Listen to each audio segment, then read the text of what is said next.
Have you ever noticed that you cannot edit something while you can edit other things on a Google slide? Well, guess what? You totally can.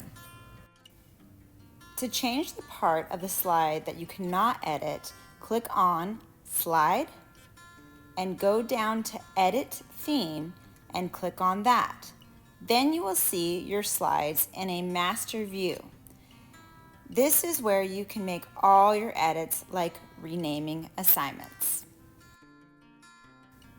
And you can do this for each page. Just remember to go to Slide, then Edit Theme. Once you click on the slides on the left, you will see the changes made.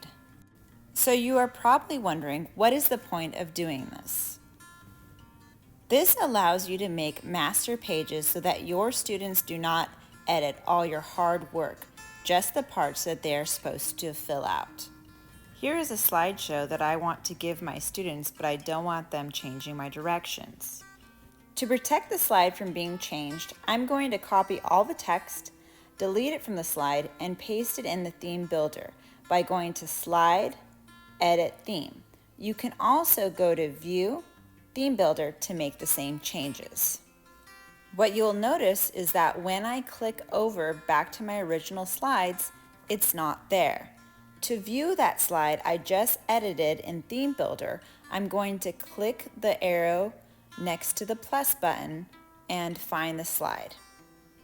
Now I have a slide that my students cannot edit.